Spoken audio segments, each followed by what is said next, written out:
Okay, hello and welcome to the Sunday lecture series and Two Chains. And a subject that I've been looking at, I first started to teach it in 1994, beginning the work of teaching the very basics, the very foundation of the nature of how human design operates. And I am looking forward to it. It's an interesting subject. We're going to look at two of the very, if I can get the illustration to come up. There we go.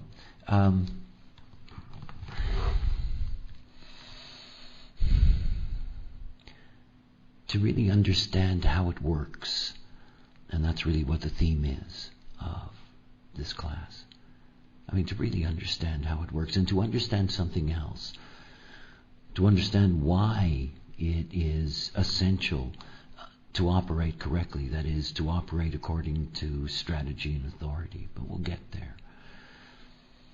But we're here to look at the way in which we are actually programmed. And there are two things, first of all, that we have to deal with when we deal with any concept like this, how we are programmed. What is the programming agent? And how does it work? When I had my mystical experience now nearly 20 years ago, the foundation of the knowledge that was given to me was based on a subatomic particle. I didn't know it at the time, but in essence it really laid the foundation of what would be throughout human design's emergence, a step-by-step movement towards the fulfillment of this knowledge as a legitimate science. The science of differentiation. And as a science, the foundation of that science has to be something that is, well, legitimate. I can remember pondering the neutrino after that event and thinking about what I knew about the neutrino. What I knew about the neutrino, it was, it was speculation, basically. Dirac, it was, he was trying to solve an equation and the equation didn't work, and so he made up something that would actually allow the equation to work. The thing he made up, he gave the name neutrino, the little neutral one. In 1987, the neutrino was a concept, and it was a concept that was lumped together in the basic binary of physics, that is quarks and leptons. The neutrino was part of leptons along with the electron. And so it had, theoretically, at least as far as the speculation was, it had no mass. It was simply energy. I was told differently. That is, I was told that the neutrino had mass. And any speculation about the neutrino having mass is rather awesome. Awesome in the sense of numbers. I mean, there isn't anything else that is more abundant than neutrinos. There isn't. I mean, there isn't anything else more abundant, at least anything else that we have any knowledge of in any way. I mean, it is the most abundant thing that's out there in what I refer to as the biverse, what is commonly called the universe. I mean, the numbers are, they're mind-boggling. There's 3 trillion, that's 3 million neutrinos a second go through the space that you can form with your thumb and your forefinger. I mean, think about it. And think about the density of the neutrino ocean that we are in, because that's truly what it is. We are in an ocean of consciousness, the neutrino ocean. It's been imagined by many thinkers, dreamers, and prophets, this ocean of consciousness. It's been given a lot of different names. But the thing is that what we're dealing with is that we're dealing with something that is so extraordinarily abundant that if you could even imagine seeing it, and I don't know if you can imagine seeing it, but if you could imagine seeing it, in essence, there would be nothing to see. The density of this ocean is absolutely incredible. 3 million over all of those tiny little spaces, over all of the planet, all of the time. It's an ocean. And it's an ocean of information. It's interesting to think about our relationship with stars. They are the life giver. We are all, in essence, sun worshippers. It is our sun that is holy to us. It is the sun that gives us life. But all stars are suns. And all stars, in their function, in the way in which, in essence, they digest, that is a byproduct of their living process, they release the neutrino stream. Every star, every sun, throughout the totality of this vast biverse, they are all producing neutrinos, all of them, creating this ocean, literally this ocean of consciousness. When we talk about in human design analysis that 70% of what we are is rooted in the Sun-Earth binary, what we're really acknowledging in that is the overwhelming number of neutrinos we receive directly from our own sun. You know, the root of the significance and validity of the sun sign.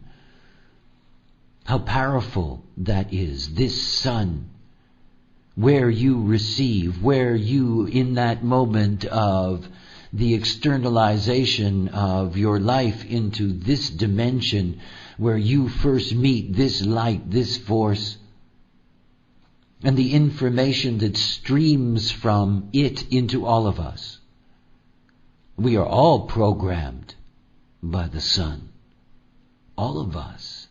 It is, in that sense, more than just the life giver that warms the body. It is bringing us the consciousness field. It's streaming it at us. What is the potential of consciousness? At least 70% of it in this solar cell of ours. But we are always and constantly touched by every star in the sky, not just the sun. I mean, the neutrino is an incredible thing. Okay, so this is part one of our story. That is, part one of the story is that, I was told that neutrinos had mass, and lo and behold, 1996, under a mountain in Japan, that's what science proved. The neutrinos have mass. The proof, by the way, was accomplished by being able to see oscillation of neutrinos as they moved through the earth. Evidence of them having mass. So now we have this dense ocean. Think about our limitation. Think about your limitation. We cannot see it. And it is everywhere and everything. It is as if we were inside of an ocean, truly. We just don't feel it as we wade our way through, swim our way through it. So we have a neutrino ocean that has mass. And then we have the second part of the story. And the second part of the story is the mystical part of the story. Because neutrinos are not mystical. Neutrinos are good old-fashioned, exoteric reality, as much as that means. The crystals. Now, the crystals are really something. According to the cosmology that I was given in the beginning, there were two. That is, in the beginning of what the physicists like to call the Big Bang. That moment of singularity when the two crystals of consciousness, the primary crystals of consciousness, meet each other in the void and shatter.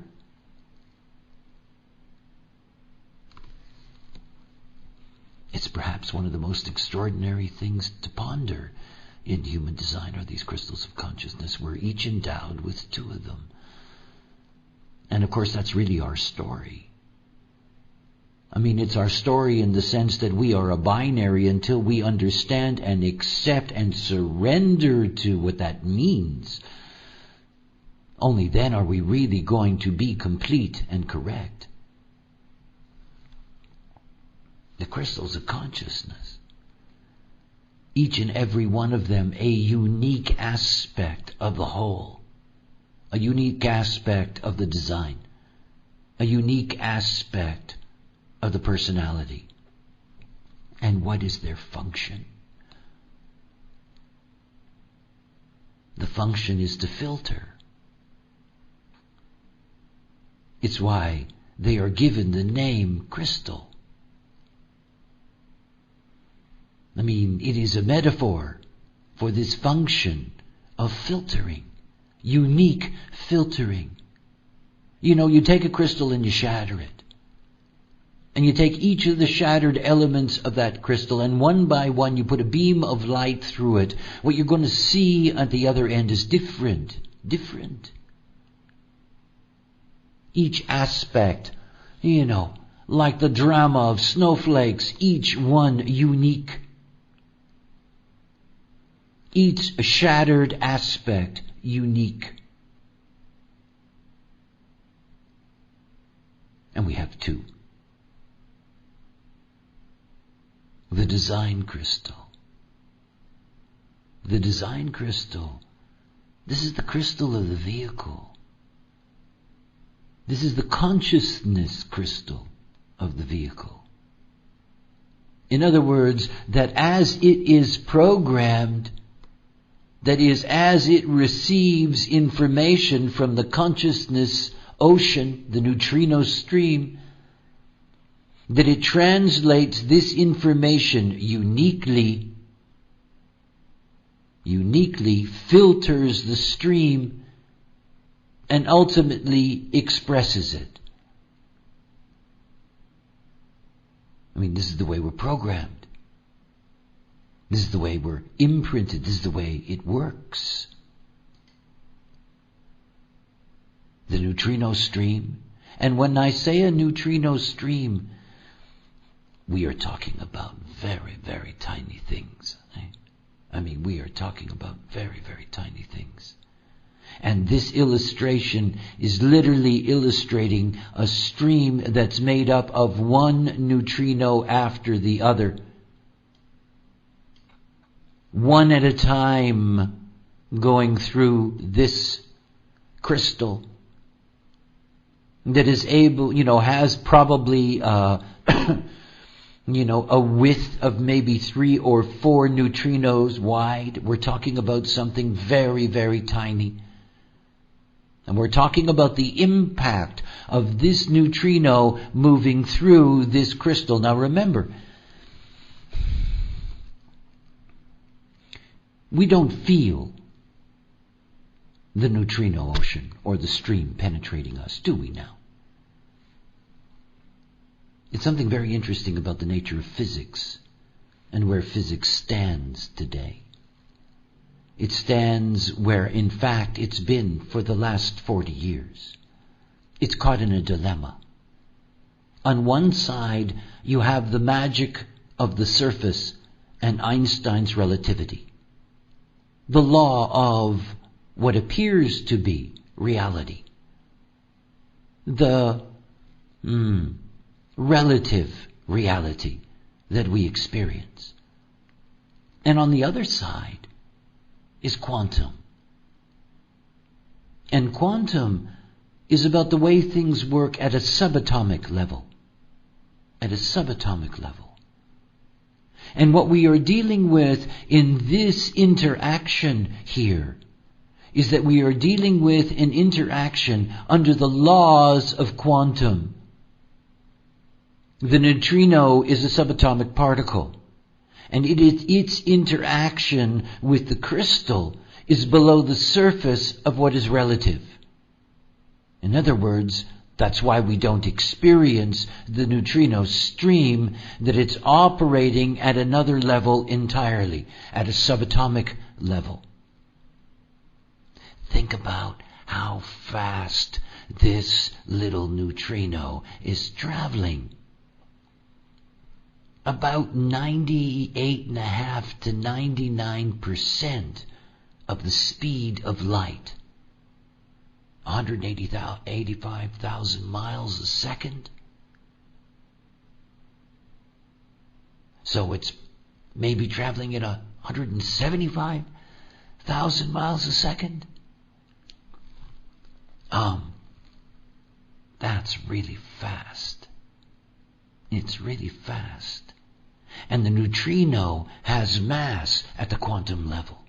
And the crystal is mass. And there's something that's going to happen because they're going to meet. Here is the story of the way in which we ultimately can do the kind of analysis that's available on the surface when you look at information that is there in a line and the color and the tone and the bass, and we have all of these things. All of these are ways of codifying frequency. This is all about frequency. It's about understanding what happens when this little one goes smashing into this crystal. And it does. And when it does so, there is an entry frequency. A frequency. It's one of my favorite mantras. Everything moves. Everything moves. Everything's round. Everything's spinning. It is all frequency. We are nothing but frequency. If you could look at us at the atomic level, it would be really spooky. We are just nothing but frequency.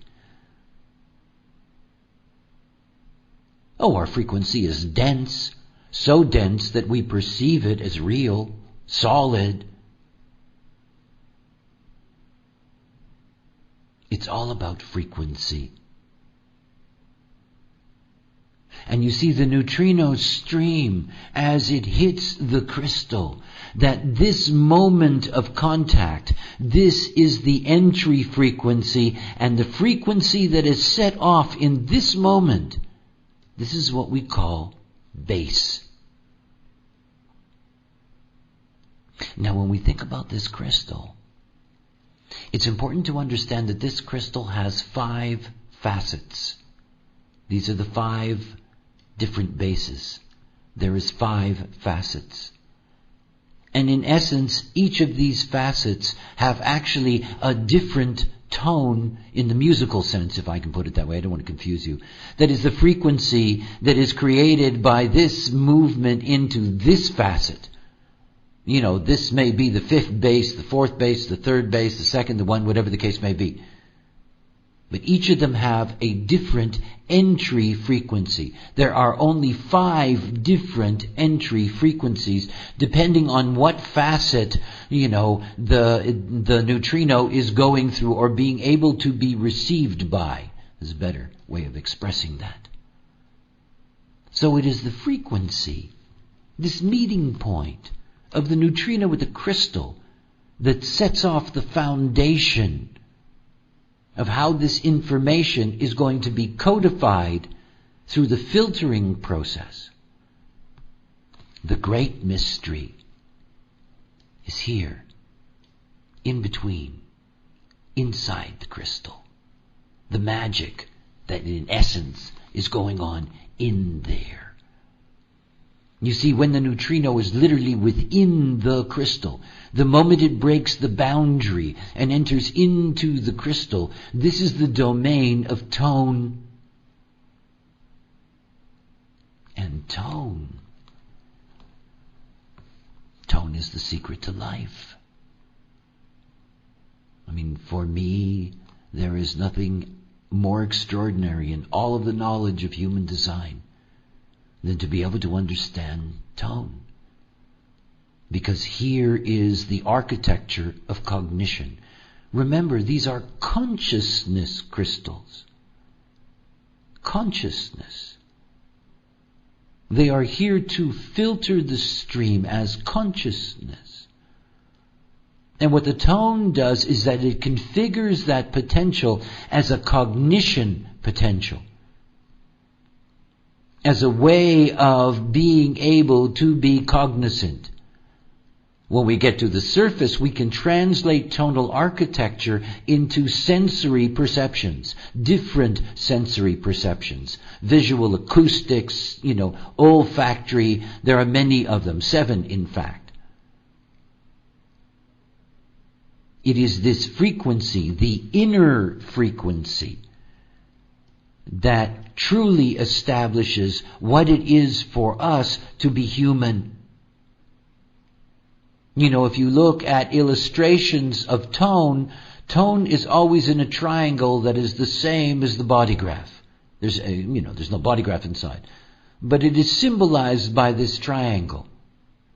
In fact, it is symbolized by a triangle that is cut in half. And this zone in here represents the cognitive potential of what possibly can be the human. Possibly. But tone is inside. It is the inner architecture. And it is an architecture of cognition. In other words, we are being programmed to be conscious. We are being programmed to be conscious in certain ways. We are being programmed to be conscious through certain sensory apparatus. It's also a limitation. We do not see neutrinos. We do not see or hear or feel lots of things that in fact are existing simultaneously with us in dimensions that we are not equipped to perceive. So the architecture is for cognition. So we have this consciousness ocean penetrating a crystal that is designed to program cognition. Either program cognition as the way it emerges in the physical form. In other words, in our case, to be able to build a brain with a neocortex that can demonstrate self-reflected consciousness. Or as a personality, to be cognitive in specific ways, with one's self-reflected consciousness being the byproduct of one's sensory capacity. Everything about what it is to be alive, everything about what the plan is, what the meaning of life is, blah, blah, blah, all that stuff. It's right here in the inner frequency. Because this is where the architecture is laid out. And what I mean by that is that the crystal itself, that is the facet itself, carries the thematic of that unique architecture. And unique is the word. Perhaps my deepest teaching to the other is that we are unique. And to grasp what that means. That we have a unique filtering system. That unique filtering system is giving us a very, very specific gift, whether in the form or in the personality.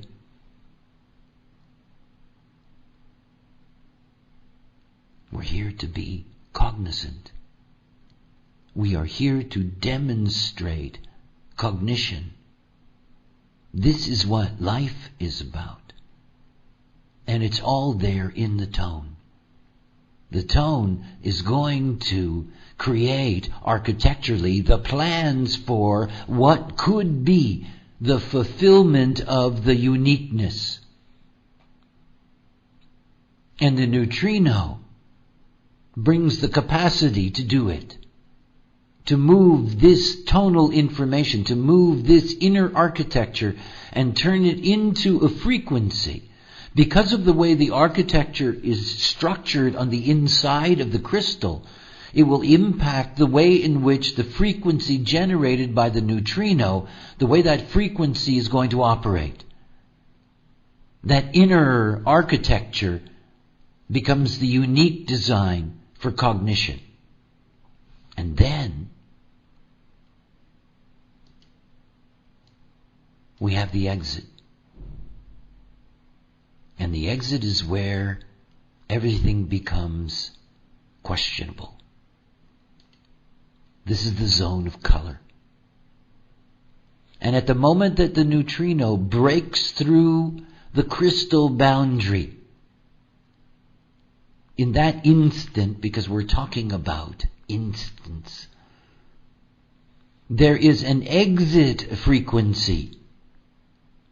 And this exit frequency is what we call color.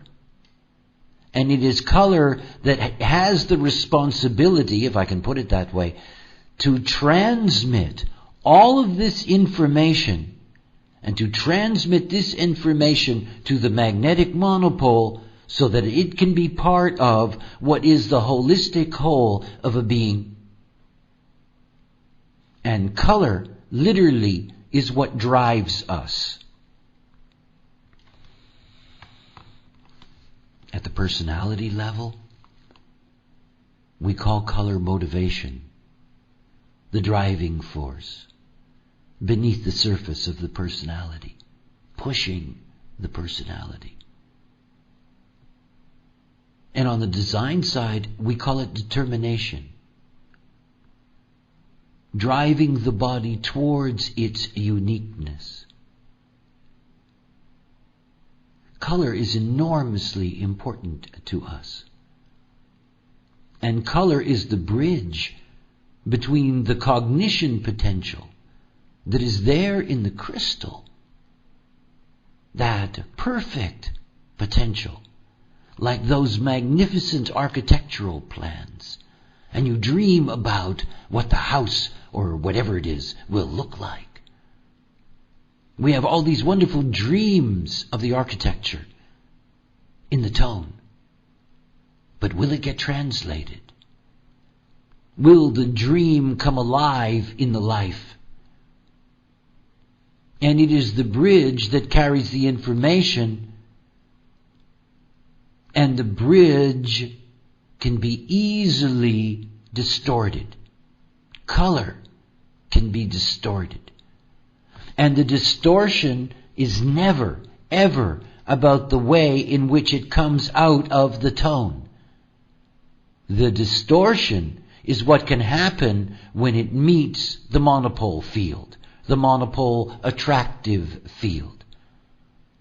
Because the one thing about color is that it is not stable. It is why we give it the term transference. Color can always transfer. And when color transfers, a human being loses their potential for cognition. That is, they lose their potential for acute individual cognition. And they end up with a conditioned motivation or a conditioned determination running their lives. Color is not stable. When we look at transference is a very easy thing to think about. The first color will go to the 4, and the second will go to the 5, as an example, and the 3 will transfer to the 6, or vice versa, the 6 to the 3, the 5 to the 2, the 4 to the 1. It's standard transference. And when we're looking at these numbers, think about these numbers as simply different frequencies. And when you're looking at the harmonic, that is the 1, 4, the 2, 5, the 3, 6, when you're looking at the harmonic, think of it in terms of music and octaves. In other words, it's the same note, but it's played at a higher frequency or a lower frequency, depending on your perspective. Now what happens to color is that its frequency gets distorted to its harmony. In other words, either the frequency goes up in pitch, as an example, or goes down. But the fact is that what happens is that by the time the color gets to be an aspect of the life, and the way the life operates, the holistic illusion, instead of operating with the motivation or determination that is correct for you, you are operating through the transference, and you lose this gift. That is, you lose the potential of being able to turn the architecture into the life. So this is the first part of our story. The neutrino stream and the crystal of consciousness. And the relationship between the two and the frequencies, the three different frequencies that we call base, tone, and color. And then we move to the second part of the story. And here's the second part. And it's all about the monopole. The magnetic monopole sits in the G center, approximately in the sternum. You can see here, by the way, the original glyph that I was given when the monopole was first explained to me. What is the monopole? First of all, it's a monopole, and it's magnetic. So we know that it's a magnet that only attracts. At least that's the way we can understand it. As something that only attracts, that never repels. In essence, all of the monopoles in the totality hold the totality together, because in essence, as the evidence of universal expansion, that is, we've got an expanding, as the objects in space are expanding further and further away from each other, the monopoles are always trying to pull it back and pull them back together again. In other words, it's a counterbalance to the expansion of the universe. It's also the thing that holds you together, or holds me together, in the illusion of our separateness. It's probably the most, the monopole is a binary, and both aspects are intriguing. That is, it holds us together in the illusion of our separateness, and at the same time it aligns us to our geometry. That is, like the arms of a streetcar. It hooks us up to our specific geometry in this life. It is why we give it the name that is the nickname, if you will, of the driver. It is, in essence, the driver. But it's more than that. It's much more than that. Think about the beginning of the process. Think about the very beginning of life. Think about conception. At the very beginning, you got a design crystal with the magnetic monopole embedded in it. According to the cosmology, they were together from the beginning. And literally, when the design crystal shattered, that was the releasing of, the prime magnetic monopole, and ultimately all of the monopoles that are in existence that literally have a relationship with every design crystal, which means that the numbers are far beyond anything that imagination could even conceive. Monopole. And everything about illusion is held together by the monopole. Everything in the illusion is held together by the monopole. Okay, so what does that really mean? Let's think about it. When we start off at the very beginning of life, what do we have? We have the monopole, and we have the design crystal, and we have the two of them together. And we have the two of them together building the fetus. Building the fetus. And in building that fetus, eventually getting to a point where, there is 88 degrees of the sun before birth, the personality crystal is called in by what? The monopole. And the monopole calls the personality crystal in and stuffs it into the back seat of the vehicle up there in the head center. And the movie begins. We enter into the life story. At the very beginning, when life begins, the monopole and design crystal separate from each other. The design crystal eventually, after first being in the throat, going up into the ajna, the monopole to the G center. To coordinate the illusion. The illusion. Look at the body graph. Look at those two sets of data. The design, and the personality data. These are two very different things. They're 88 or 89 days apart in their calculation. They never have a direct connection to each other in any way that is informed. They operate very, very differently. They are two very different kinds of consciousness.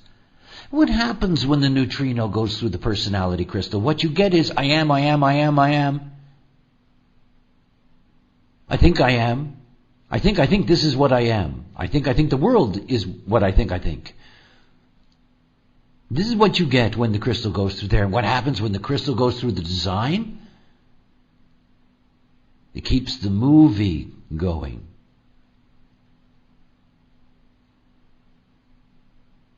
You see, the personality crystal is really the odd man out. It is truly the passenger, which in essence is sort of like being a second-class citizen.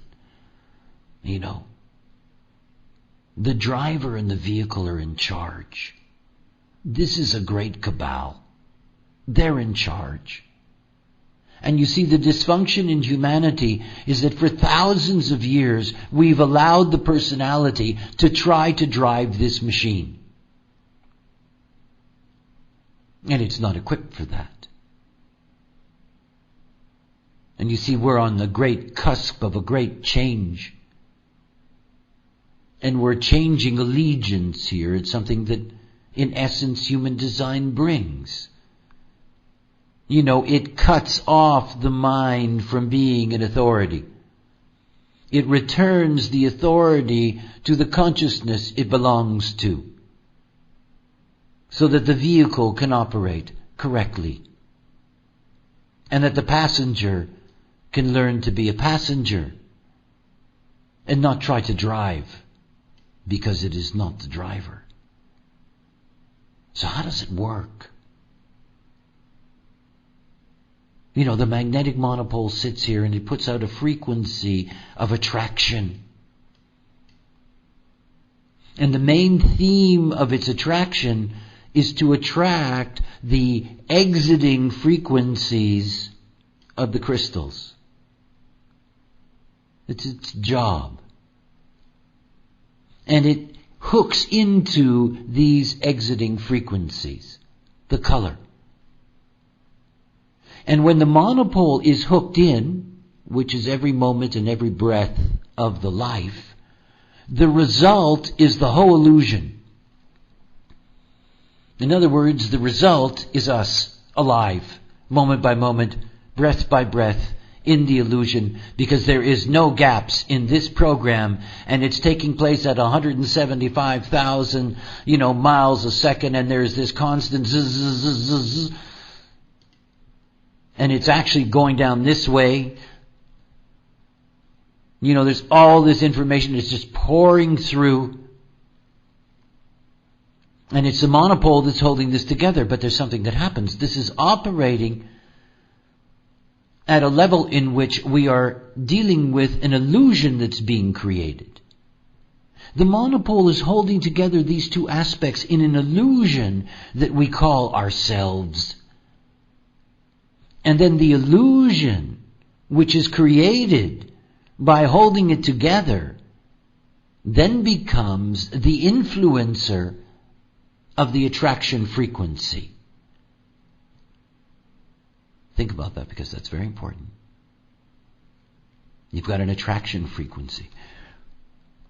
But that's not where it ends. What you're attracting is you're holding together an illusion.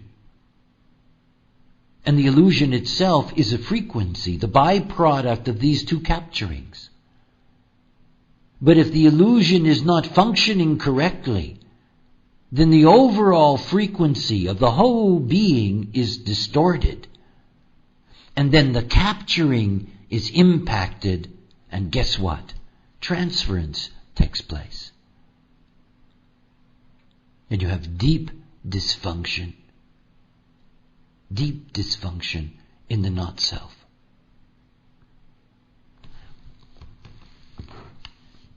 See, once we're alive,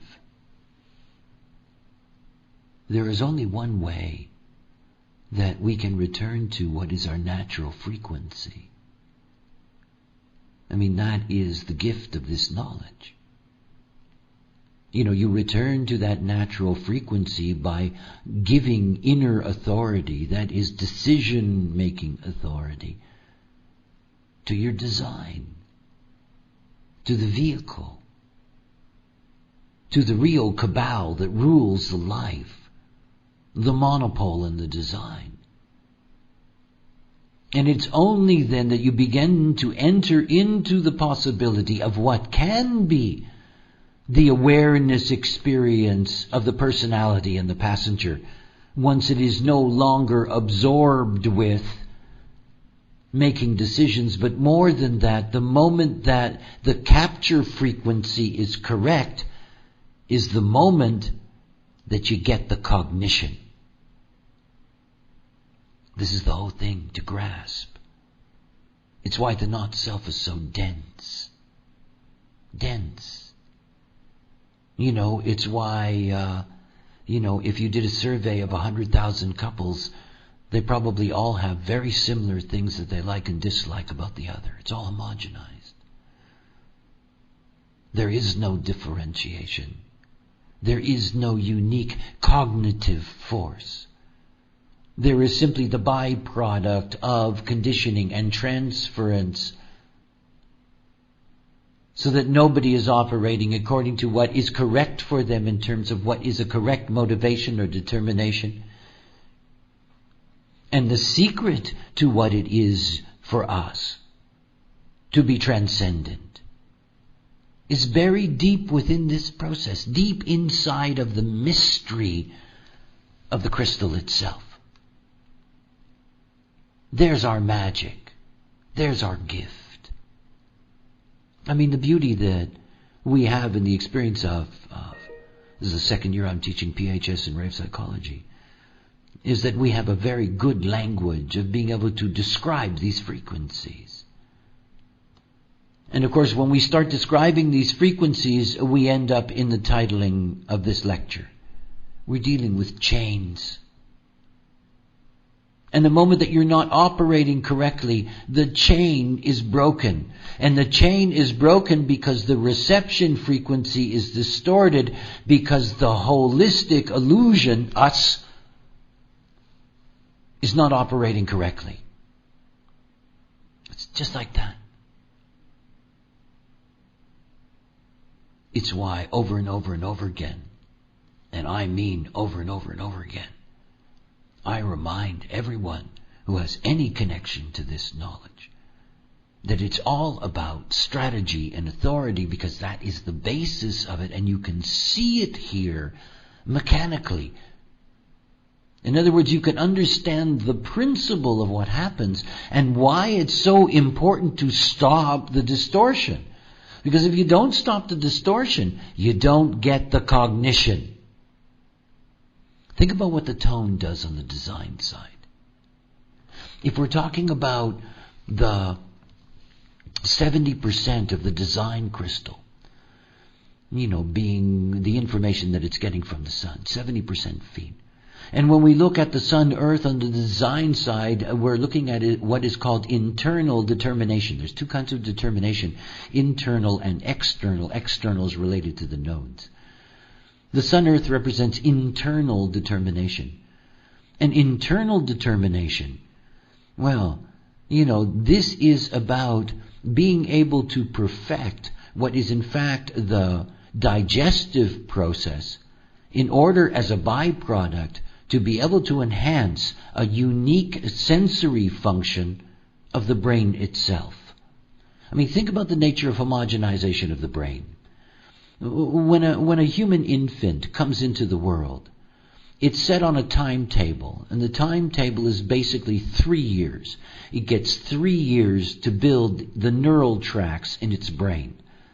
3 years. That's not a lot of time.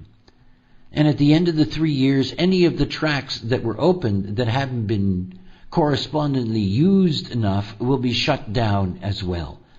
And that is the limitation of the neural infrastructure for that child right through the rest of its life. Think about that. They have discovered, for example, that in children that have extraordinarily high IQs, that the neural growth continues until they're about 5, and then it shuts down. Now, there's no reason for them to shut down at 5 or to shut down at 3. That is, there's no scientific reason. You know, it's that old joke that you always heard, at least I did when I was in high school, you know, why don't we use the other 95% of our brain? Interesting question. The fact is that we are all conditioned from the moment we come into the world. We are all conditioned and homogenized, and we are homogenized in the way we are educated, you know, in the way in which we are conditioned by our societies and so forth and so on and blah, blah, blah.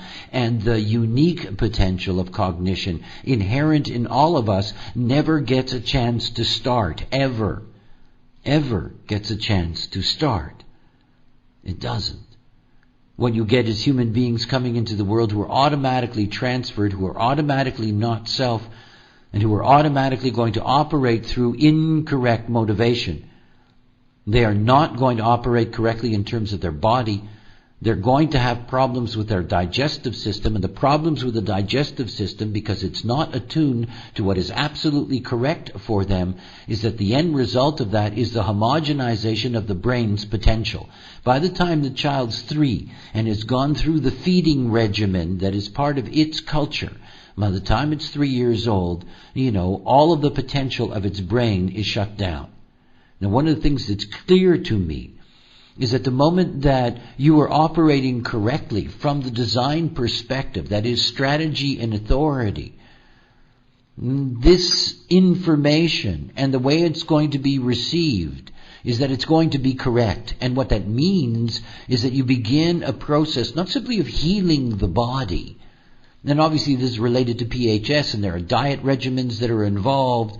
But the fact is that what it does represent is the potential of opening up, not all, but opening up specifically where one's sensory direction is, opening up neural tracts and opening up neural tracts, you know, that have been dormant, that have been atrophying.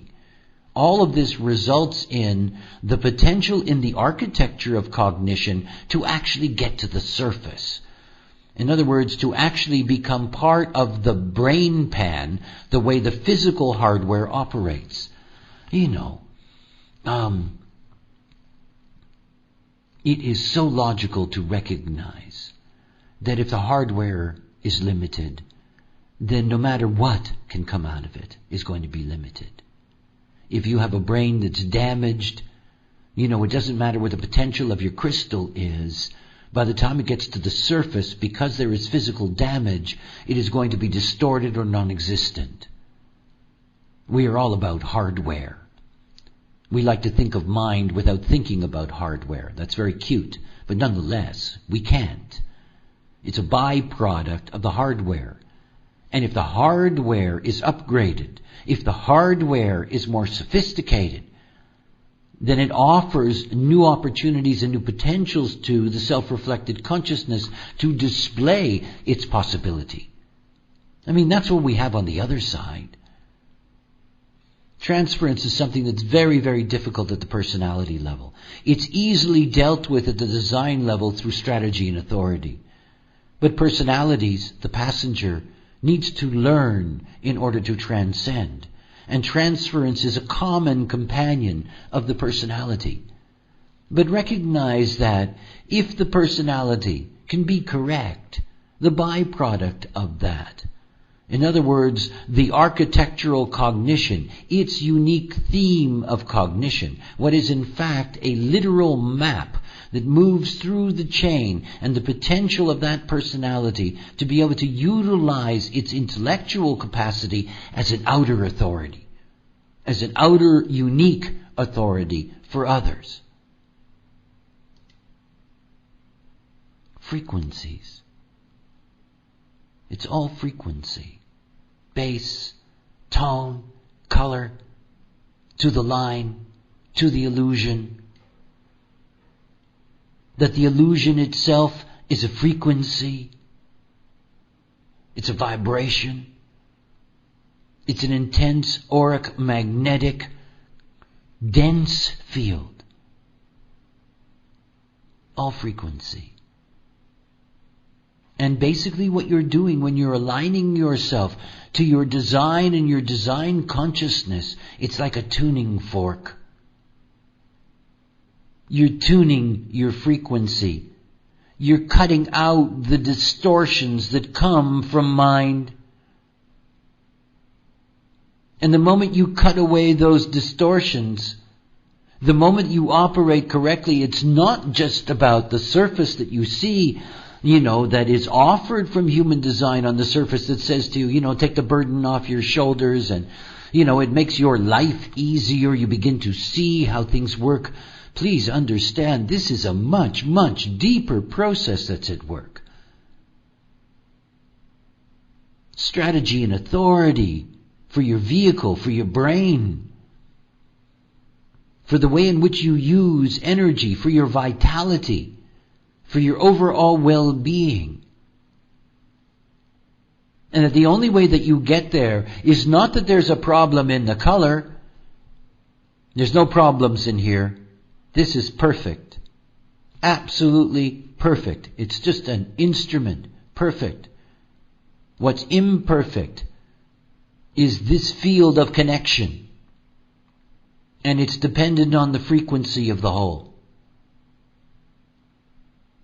This is why strategy and authority works. This is why. The other thing is to understand that it's the monopole that creates type. The monopole, in its attractive force that holds us together in the illusion of our separateness, is also responsible for the way in which our aura works. And our aura is a reflection of our type. The monopole is an extraordinary thing. Sitting there in the core, the driver. If you want to experience the beauty of all of this mechanism operating correctly, it's actually quite easy. You just give up making decisions with your mind, It's just that easy. It may not be simple, but it's just that easy. You can use your mind, nothing wrong with it. You can ponder and reflect. You can muse. You can churn things over. You can measure. You can weigh. You can reference. You can meditate. I don't care what you do with it. Doesn't matter. It's entertainment after all. As long as you don't make a decision with it. Because you can see what the ramifications are. You're here to be programmed in your perfection. You're here to experience the full potential of these consciousness crystals that are in you. You are here to experience this unusual binary process. The illusion of this life. The potential perfection of this life.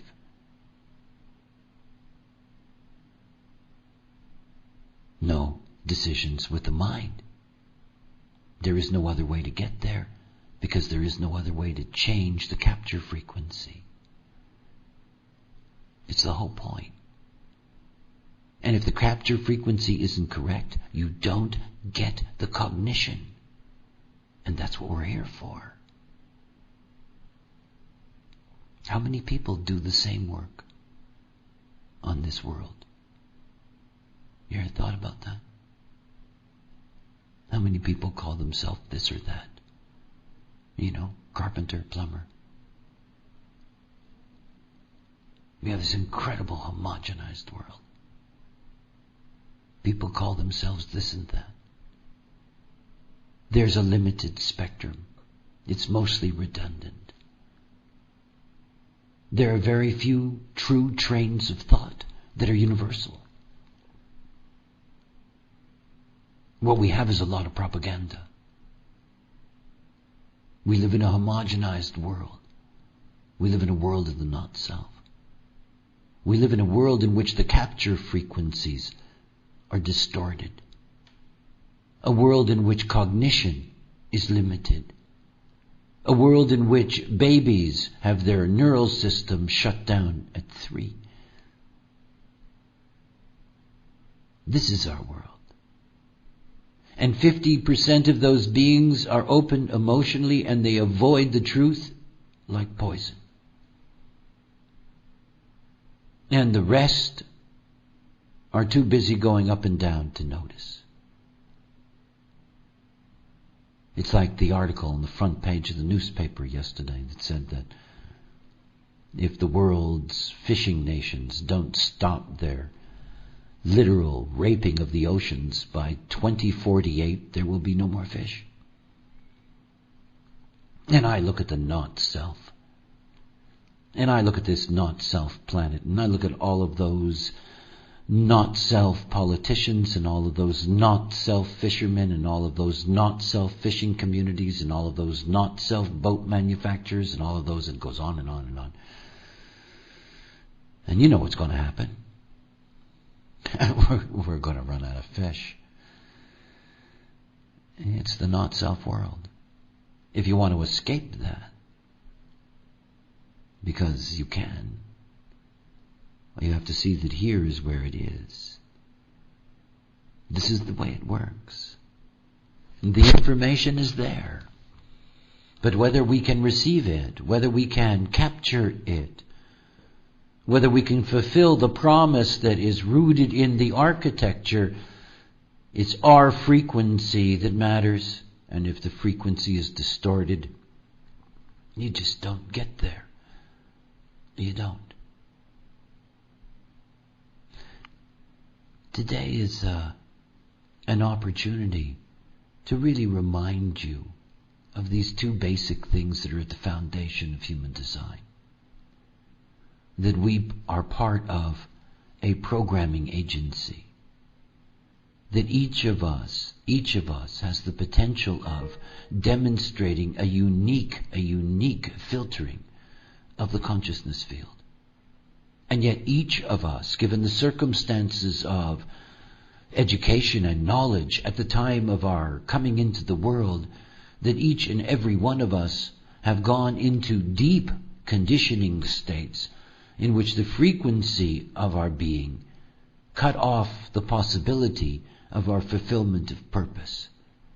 And all of that can be reclaimed. All of it.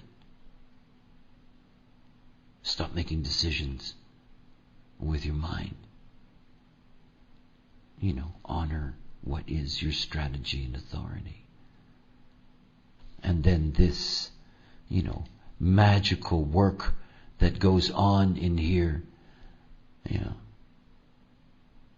this will bring in the cognition, and it'll allow you that possibility, that extraordinary possibility of understanding what it means to live as yourself in this life, and to truly be your own authority, to be able to establish what is the basis of a life upon which you and you alone are the true authority.